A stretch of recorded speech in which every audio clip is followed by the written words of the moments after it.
Hello, ನಾ ಹೊರಡ್ತಾ ಇದ್ದೀನಿ. ಎಲ್ರಿಗೂ ರೆಡಿ ಇರೋ ಕೇಳಿ. ಮಿನಿಸ್ಟ್ರು ಬರ್ತಾ ಇದ್ದಾರೆ. ಟ್ರೀಟ್ಮೆಂಟಲ್ಲಿ ಏನು ಹೆಚ್ಚು ಕಡಿಮೆ ಆಗ್ಬೋದು. Okay, careful. Good morning. Okay, ನಾ ಹೊರಡ್ತಾ ಇದ್ದೀನಿ. ಹಾಂ,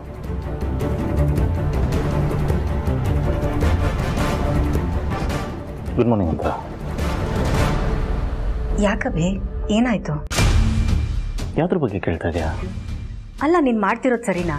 ನಾನು ಅಷ್ಟು ಪ್ರೀತಿಯಿಂದ ಬಂದು ಹಗ್ ಮಾಡಿ ಗುಡ್ ಮಾರ್ನಿಂಗ್ ಹೇಳಿದ್ರೆ ನಿಂಗೆ ವಾಪಸ್ ಹಗ್ ಮಾಡಬೇಕು ಅಂತಲೂ ಅನಿಸ್ತಿಲ್ವಾ? ಅದು ಹಾಗಲ್ಲ ಅಂತ. ಆಫೀಸ್ದು ಹೊಸ ಪ್ರಾಜೆಕ್ಟ್ ಬಂದಿತ್ತು. ನನ್ಗೆ ಅದೆಲ್ಲ ಬೇಕಾಗಿಲ್ಲ. ನಾನು ಪ್ರೀತಿಯಿಂದ ಹತ್ರ ಬಂದರೆ ನನ್ನನ್ನು ಅವಾಯ್ಡ್ ಮಾಡ್ತಿದ್ಯಾ?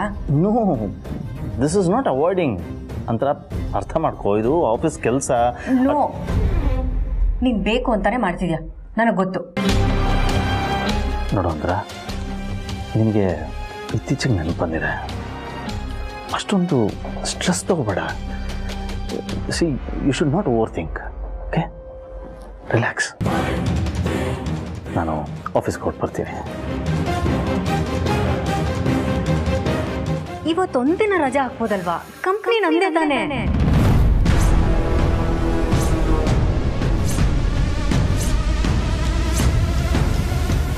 ಐ ಮೀನ್, ನಮ್ದೇ ತಾನೆ. ನೀನು ಹೋಗ್ಲಿಲ್ಲ ಅಂದ್ರೂ ನಡೆಯುತ್ತೆ. ಪ್ಲೀಸ್ ಇವತ್ತೊಂದಿನ ನನ್ನ ಜೊತೆ ಟೈಮ್ ಸ್ಪೆಂಡ್ ಮಾಡು. ಒಂಥರ ಹೊಸ ಪ್ರಾಜೆಕ್ಟು, ಮಿನಿಸ್ಟ್ರು ಬರ್ತಾ ಇದ್ದಾರೆ. ನಾನು ಅಲ್ಲಿ ಇರಲೇಬೇಕು. Will do one thing. ನಾನೊಂದಿನ ಪ್ಲ್ಯಾನ್ ಮಾಡಿ ಹೊರಗಡೆ ಕರ್ಕೊಂಡು ಹೋಗ್ತೀನಿ. ನಾನು ನೀನಿಬ್ಬರೇ. ಓಕೆ? ಬೇಡ, ನೀನಿವತ್ತು ಆಫೀಸ್ಗೆ ಹೋಗೋದೇ ಬೇಡ. ನೀನಿವತ್ತು ನನ್ನ ಜೊತೆನೇ ಇರಬೇಕು. ಸರ್, ಓ ಅಕ್ಕ, ನೀವು ಇಲ್ಲೇ ಇದ್ದೀರಾ? ಏನು ನಿನ್ನ ಮಾತಿನ ಅರ್ಥ? ನನ್ನ ಗಂಡನ ಜೊತೆ ನಾನಿದ್ದೀನಿ, ಬೇರೆ ಇನ್ಯಾರ ಜೊತೆನೂ ಇರೋ ಥರ ಹೇಳ್ತಿದ್ಯಲ್ಲ? ಹಾಗಲ್ಲ ಅಕ್ಕ, ನಾನು ಕೆಳಗಡೆ ಹುಡುಕ್ದೆ, ನೀವು ಕಾಣಿಸ್ಲಿಲ್ಲ, ಅದಕ್ಕೆ ಆ ಥರ ಹೇಳಿದೆ ಅಷ್ಟೆ. ಸರ್, ನಿಮ್ಮ ಹೊಸ ಪ್ರಾಜೆಕ್ಟ್ ಸ್ಟಾರ್ಟ್ ಆಗ್ತಾ ಇದೆ, ಅದಕ್ಕೆ ವಿಶ್ ಮಾಡಿ ಕಾಫಿ ಕೊಡೋಣ ಅಂತ ಬಂದೆ. All the best sir. ಇಲ್ಲಿವರೆಗೂ ನೀವು ಮುಟ್ಟಿದ್ದೆಲ್ಲ ಚಿನ್ನ ಆಗಿದೆ. ಈ ಪ್ರಾಜೆಕ್ಟು ಸಕ್ಸಸ್ ಆಗಲಿ, ನಿಮ್ಮಿಂದ ಸಾವಿರಾರು ಜನಕ್ಕೆ ಒಳ್ಳೇದಾಗಲಿ. Once again all the best sir.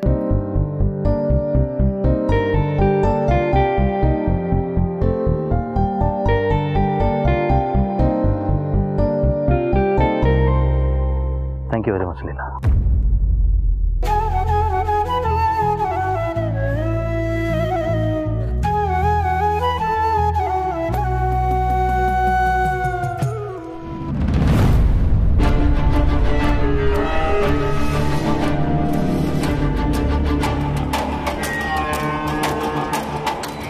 ಸರಿ ಸರ್, ನಾನು ಬರ್ತೀನಿ. ಅಕ್ಕ, ತಿಂಡಿ ರೆಡಿ ಇದೆ, ಬನ್ನಿ ಇಬ್ರು ಒಟ್ಟಿಗೆ ಕುತ್ಕೊಂಡು ತಿಂಡಿ ತಿನ್ನೋಣ.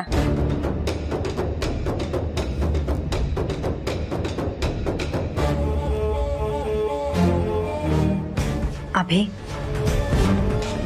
ಮಿಸ್ ಮಾಡ್ಕೋತೀನಿ ಅಂತ ಹಾಗಂದೆ, ಬೇಜಾರಾಯ್ತಾ? ದಟ್ಸ್ ಓಕೆ ಅಂತ. I can understand. ನಾನು ಪ್ರಾಮಿಸ್ ಮಾಡಿದ್ದೀನಲ್ಲ, ಒಂದಿನ ಬಿಡುವು ಮಾಡಿಕೊಂಡು ಇಡೀ ದಿನ ನಿನ್ನ ಆಚೆ ಕರ್ಕೊಂಡು ಹೋಗ್ತೀನಿ. ಓಕೆ? ಓಕೆ ಅಭಿ, ಹೋಗ್ಬಿಟ್ಟು ಬನ್ನಿ. All the best.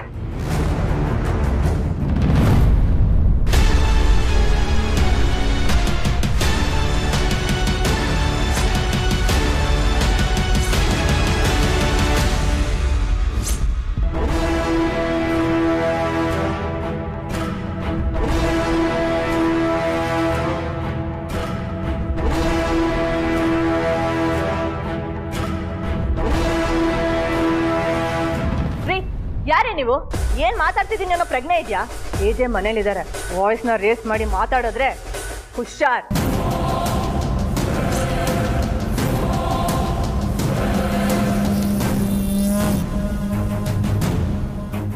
ಲೇ ಚೋಟು, ಯಾರೋ ಇವಳು ತುಂಬಾ ಮಾತಾಡ್ತಾಳೆ. ಹೆಣ್ಣೊಂದು ಕಲಿತರೆ ಶಾಲೆಯೊಂದು ತೆರೆದಂತೆ, ಆ ಲೈನ್ನ ಇವಳು ನೋಡೇ ಬರ್ದಿರ್ಬೇಕು. ಅಯ್, ನಿನ್ ಗಂಡನ್ ಕರಿಯೆ. ನನ್ ಗಂಡನ? ನಿನ್ನ ಗಂಡನ ಜೊತೆ ಇನ್ನೊಬ್ಬ ಇರ್ತಾನಲ್ಲ ಬಾಲ, ಅವನು ಸೇರ್ಸ್ ಕರ್ಜಿ ಹೋಗೆ. ಏಯ್, ಯಾವನಯ್ಯ ನೀನು? ನಮ್ ಲಕ್ಷ್ಮಿ ಅಕ್ಕನ್ನ, ನಮ್ ಭಾವನ, ನನ್ ಗಂಡನ್ನೇ ಏಕವಚನದಲ್ಲಿ ಕರೀತಾ ಇದ್ಯಾ? ಅಬ್ಬೊಬ್ಬೊಬ್ಬೊಬ್ಬೊಬ್ಬೊಬ್ಬೊಬ್ಬ, ಖಾನ್ದಾನೆ ರೊಚ್ಚಿಗೆದ್ದಿದ್ದೀರಾ?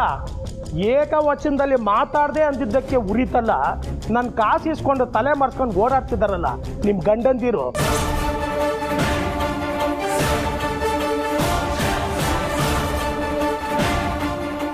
ನನ್ನ ಮಕ್ಕಳಿಗೆ ನಾನು ಮರ್ಯಾದೆ ಕೊಟ್ಕೊಂಡು ಮಾತಾಡಿದ್ರೆ ನನ್ನ ಪ್ರೊಫೆಷನ್ಗೆ ಮರ್ಯಾದೆ ಇರುತ್ತೇನಮ್ಮ?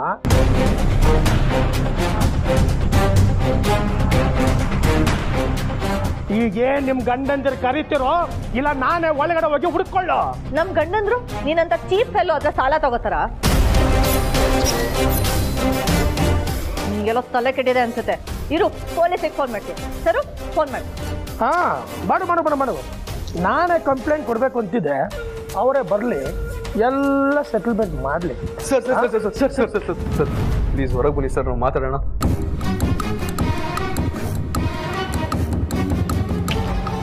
ಲಕ್ಷ್ಮಿ ಸರು, ಒಳಗೋಗಿ ನೀವು. ಏನ್ರಿ ಇವ್ನ್ ಬಾಯ್ಗೆ ಬಂದಂಗೆ ಮಾತಾಡ್ತಾ ಇದ್ದಾನೆ? ಅವನಿಗೆ ಸರ್ ಅಂತೆಲ್ಲ ಮರ್ಯಾದೆ ಕೊಡ್ತಾ ಇದ್ದೀರಾ? ಬೇಬಿ, ಇದೆಲ್ಲ ನಾವು ನೋಡ್ಕೋತೀವಿ, ನೀವಿಬ್ರು ಒಳಗಡೆ ಹೋಗಿ ಫಸ್ಟ್. ಸರ್ ಬನ್ನಿ ಸರ್, ನಾವು ಹೊರಗಡೆ ಹೋಗಿ ಮಾತಾಡೋಣ. ಏನ್ರಿ ಆಗಿದೆ ನಿಮ್ಗೆ? ನೀನ್ ಯಾರೋ ಮನೆಗೆ ಬಂದು ಎಷ್ಟು ಅಸಹ್ಯವಾಗಿ ಮಾತಾಡ್ತಾ ಇದ್ದಾನೆ. ನೀವು ನೋಡಿದ್ರೆ ಹೊರಗೆ ಹೋಗಿ ಮಾತಾಡೋಣ ಅಂತ ಹೇಳ್ತಿದ್ದೀರಲ್ಲ. ಇವ್ನು ಯಾರೋ ನಿಮಗೆ ದುಡ್ಡು ಕೊಟ್ಟಿದ್ದಾನಂತೆ, ನೀವು ತಲೆ ಮರ್ಸ್ಕೊಂಡು ಓಡಾಡ್ತಿದ್ದೀರಂತೆ. ಏನ್ ಹೇಳ್ತಿದ್ದಾನೆ ಇವನು?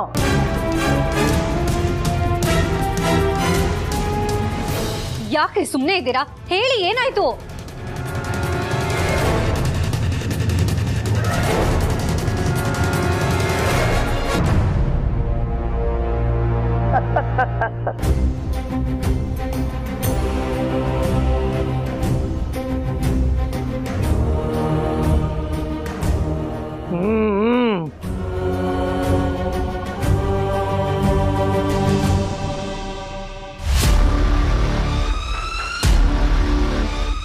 ಉಸರ್ ನಿಂತಾಯ್ತಾ? ನನ್ನ ದುಡ್ಡು ತಿಂದ್ರ ನಾಯಿಗಳು ನೀವು.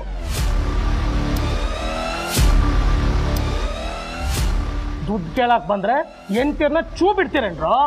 ಬಡ್ಡಿನೂ ಇಲ್ಲ, ಅಸಲು ಇಲ್ಲ.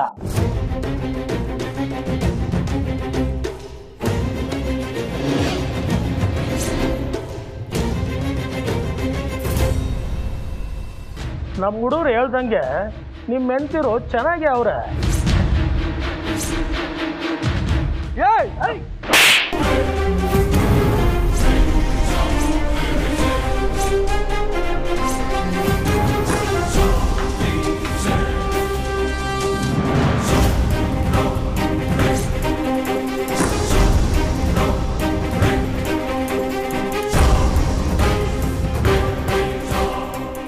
ಉಸಿರು ಬಿಡ್ಕೊಡ್ದು, ಸಾಲ ತೀರ್ಸೋಕಾಗ್ದಿದ್ದವ್ರಿಗೆ ಹೆಂಡ್ತಿರು ಇರ್ಕೊಡ್ದು.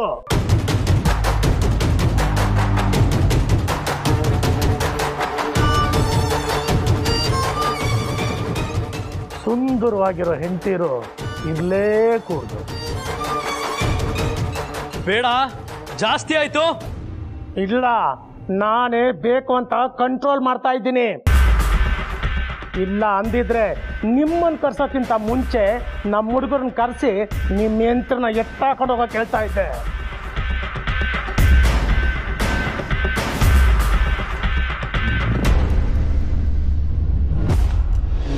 ಏನ್ರಮ್ಮ, ಬರ್ತೀರ ತಾನೆ?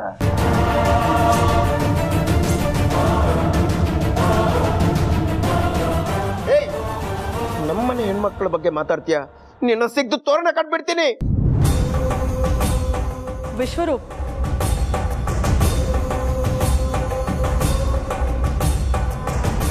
ತಾಳಿ ಕಟ್ಟಿ ಜೀವನ ಪೂರ್ತಿ ಚೆನ್ನಾಗಿ ನೋಡ್ಕೊಂತೀನಿ ಅಂತ ಮಾತು ಕೊಟ್ಟಿರೋ ನಮ್ಮ ಗಂಡಂದ್ರು ಒಂದೇ. ಇವ್ರು ಯಾರೋ ಎಷ್ಟು ಅಸಹ್ಯವಾಗಿ ಮಾತಾಡ್ತಿದ್ರು, ಇವರಿಬ್ರು ತಲೆ ಬಗ್ಗಿಸ್ಕೊಂಡು ಕೂತಿದ್ದಾರೆ ಅಂದ್ರೆ ಇಲ್ಲೇನೋ ತಪ್ಪಾಗಿದೆ. ರೀ, ಅದೇನು ಅಂತ ಹೇಳ್ರಿ.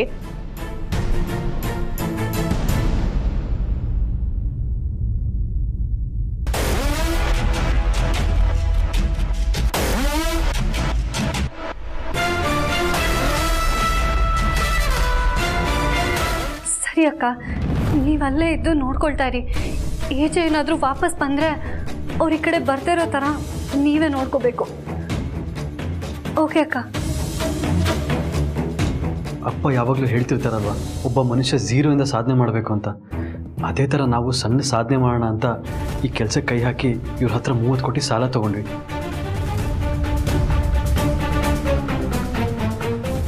ಇನ್ನೊಂದು ಕಂಪ್ನಿ ಮೇಲೂ ಇನ್ವೆಸ್ಟ್ ಮಾಡಿದ್ವಿ. ಆದರೆ ಆ ಕಂಪನಿ ಫ್ರಾಡ್ ಆಗಿತ್ತು. ನಾವೆಲ್ಲ ಕಳ್ಕೊಂಡು ಮುಳುಗೋಗ್ಬಿಟ್ವಿ.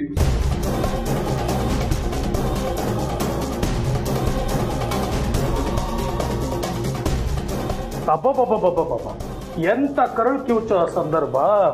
ಏಯ್ ಸಾಕು ಬಿಡ್ರು. ಇವತ್ತೇನೋ ನಿಮ್ಮ ಅಪ್ಪನಿಗೆ ಗೊತ್ತಾಗಬಾರ್ದು ಅಂತ ಹೇಳಿದ್ದಕ್ಕೆ ಪಾಪ ಅಂತ ಬಿಟ್ಟಿದ್ದೀನಿ. ಟು ಬಿ ಫ್ರ್ಯಾಂಕ್, ನಿಮ್ಮ ಹೆಂಡ್ತಿರ ಮುಖ ನೋಡ್ಕೊಂಡು ಬಿಟ್ಟಿದ್ದೀನಿ. ಆದರೆ ಕಾಸು ಬರಲಿಲ್ಲ ಅಂದರೆ ಸೀದಾ ನಿಮ್ಮ ಅಪ್ಪನ ಹತ್ರನೇ ಹೋಗ್ತೀನಿ. ಏನಂತೀರಾ?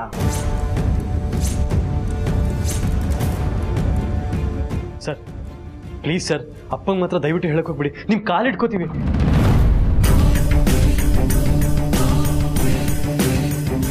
ಅಯ್ಯೋ, ನಂಗಿದ್ದೆಲ್ಲ ನೋಡೋಕ್ಕಾಗ್ತಿಲ್ಲ. ಇಲ್ಲಿ ಬಂದು ಇವ್ರ ಕಾಲು ಹಿಡಿಯೋ ಬದಲು ಏಜೆ ಸರ್ ಕಾಲಿಗೆ ಬಿದ್ದು ಕ್ಷಮೆ ಕೇಳಿದ್ರೆ ಅವ್ರು ಗ್ಯಾರಂಟಿ ಕ್ಷಮಿಸ್ತಾರೆ. ಸರ್ ಬನ್ನಿ ಸರ್, ನಮ್ಮ ಮಾತು ಕೇಳಿ. ಬೇಡ ವಿಶ್ವರೂಪ್, ಮಕ್ಕಳು ಇಂಥ ಕೆಲಸ ಮಾಡಿದ್ದಾರೆ ಅಂತ ಅಪ್ಪಂಗೆ ಗೊತ್ತಾದರೆ ನಮ್ಮ ಮೇಲೆ ನಂಬಿಕೆ ಕಳ್ಕೊತಾರೆ.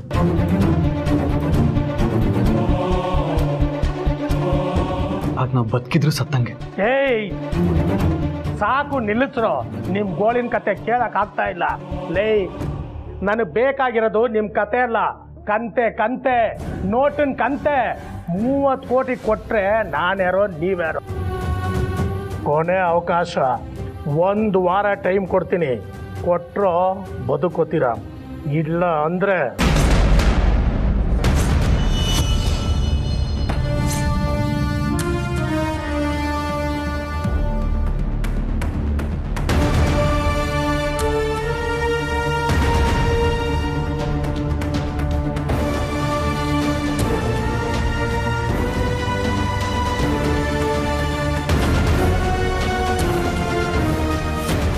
ಎಲ್ಲ ಅರ್ಥವಾಯ್ತು ಅನ್ಸುತ್ತೆ.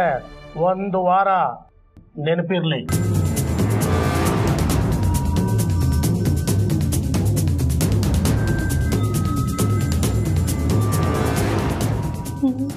ಕೋಟಿ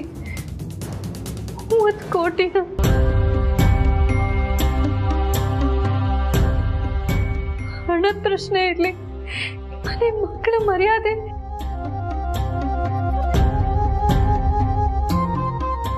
ವಿಶ್ವರೂಪ್, ಒಂದು ಸಹಾಯ ಮಾಡ್ತೀರಾ? ಹೇಳಿ ಮೇಡಮ್, ಈ ಮನೆಗೋಸ್ಕರ ನಾನು ಏನು ಮಾಡೋಕ್ಕೂ ರೆಡಿ ಇದ್ದೀನಿ. ಯಾವುದೇ ಕಾರಣಕ್ಕೂ ಈ ವಿಷಯನ ಲೀಲಾಗ್ ಮಾತ್ರ ಹೇಳ್ಬೇಡಿ ಪ್ಲೀಸ್. ನಿಮ್ಮ ಕೈ ಮುಗಿದು ಬೇಡ್ಕೋತೀನಿ. ಅಯ್ಯೋ ಹೇಳಲ್ಲ ಮೇಡಮ್, ನಂಗೆ ಅರ್ಥ ಆಗುತ್ತೆ.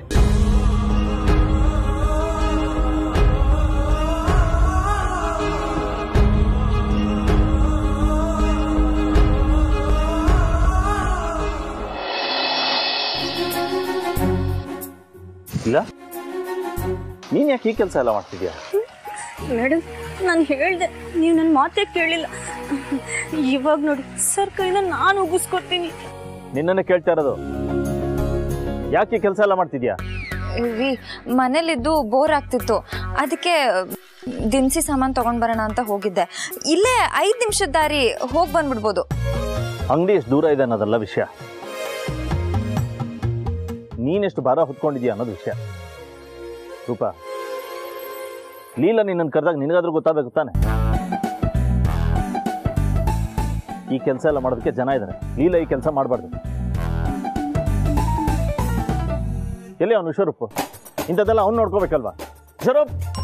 ವಿಶ್ವರೂಪ್ ರೀ, ಯಾಕೆ ಸುಮ್ಮನೆ ಟೆನ್ಷನ್ ಮಾಡ್ಕೋತಿದ್ದೀರಾ? ಹಾಗೆ ಟೈಮ್ ಪಾಸ್ಗಂತ ಹೋಗಿ ಬಂದೆ, ಜಸ್ಟ್ ರಿಲ್ಯಾಕ್ಸೇಷನ್ಗಷ್ಟೇ. ಮೊದಲು ಕೊಡೋದನ್ನ ಬೇಡ ಸರ್, ಪ್ಲೀಸ್ ಸರ್, ನೀವು ಮಾತ್ರ ತಗೋಬೇಡಿ ಇದನ್ನ. ಲೀಲಾ ಭಾರ ಹೊರಬಾರ್ದು. ಅವಳ ಮೇಲೆ ಈಗಾಗಲೇ ಸಾಕಷ್ಟು ಭಾರ ಇದೆ. ಅವಳಿಗೆ ಯಾವುದೂ ಹೊರೆ ಆಗೋದಕ್ಕೆ ನಾನು ಬಿಡಲ್ಲ. ಅದೇನೇ ಭಾರ ಇದ್ರೂ ನಾನು ಹಂಚ್ಕೋತೀನಿ. ನೀವು ಹೊಳಬೇಕು. ಏನು ಹಾಗೆ ನೋಡ್ತಾ ಇದೆಯಾ? ನಿನಗಿದೆ ಕೊನೆ ವಾರ್ನಿಂಗ್.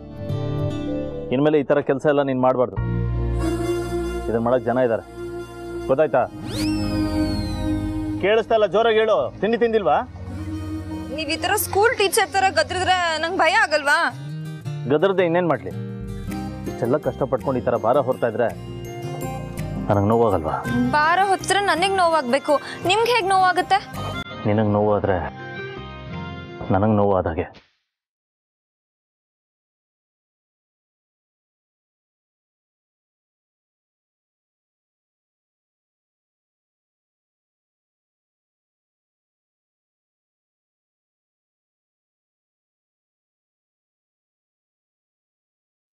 ಸರಿ, ಇನ್ಮೇಲೆ ಹೀಗೆಲ್ಲ ಮಾಡಲ್ಲ. ಸರಿ ಆಯಿತು. ಇದೆಲ್ಲ ಎಲ್ಲಿಡ್ಬೇಕು ಹೇಳು, ಇಡ್ತೀನಿ. ಅಯ್ಯೋ, ಯಾರಾದ್ರೂ ನೋಡಿದ್ರೆ ನನ್ನ ಬೈಕೋತಾರೆ. ನಾನು ಒಳಗೆ ಇಡ್ತೀನಿ, ಕೊಡಿ. ಒಳಗಿಡತ್ತಾನೆ, ನಾನೇ ಇಡ್ತೀನಿ. ನನ್ನನ್ನು ಯಾರು ಕೇಳಲ್ಲ. ಬಾ ಒಳಗೆ.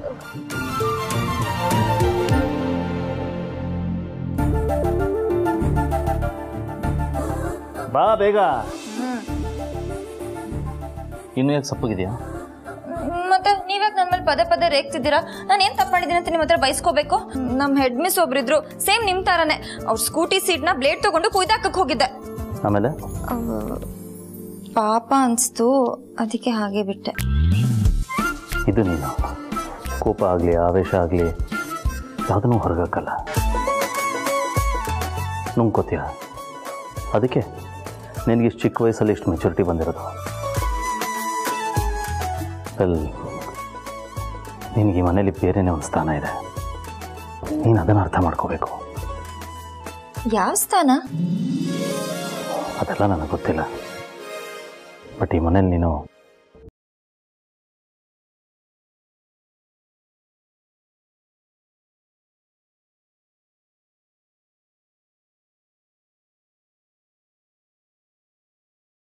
ಎಲ್ಲ ಯೋಚನೆ ಮಾಡಬೇಡ, ನನಗೆ ಟೈಮ್ ಆಗ್ತದೆ. ರೀ, ಥ್ಯಾಂಕ್ ಯು.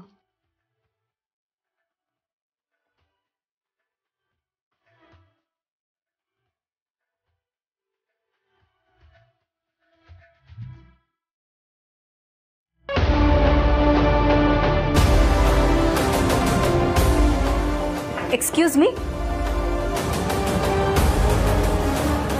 ಯಾರಮ್ಮ ನೀನು? ನಾನು ಈ ಮನೆಯೊಳೆ ಅಣ್ಣ. ನೀವು ಪ್ರೇಮ್ ಪ್ರಮೋದ್ ಹತ್ರ ಏನೋ ಮಾತಾಡ್ತಿದ್ರಿ, ಅದನ್ನು ಕೇಳಿಸ್ಕೊಂಡೆ. ಅದಕ್ಕೆ ನಿಮ್ಮ ಹತ್ರ ಮಾತಾಡೋಣ ಅಂತ ಬಂದೆ. ಓಕೆ, ನೀನೇನಾದರೂ ರೊಮಾನ್ಸ್ ಸೆಟಲ್ ಮಾಡ್ತೀಯಾ? ಅಯ್ಯಯ್ಯೋ, 30 ಕೋಟಿ ಅಣ್ಣ, ಅಷ್ಟೊಂದು ಕೊಡೋ ಅಷ್ಟು ದೊಡ್ಡೋಳು ನಾನಲ್ಲ ಅಣ್ಣ. ಮತ್ತೆ ನನ್ನ ಹತ್ರ ನಿನಗೇನು ಕೆಲಸ?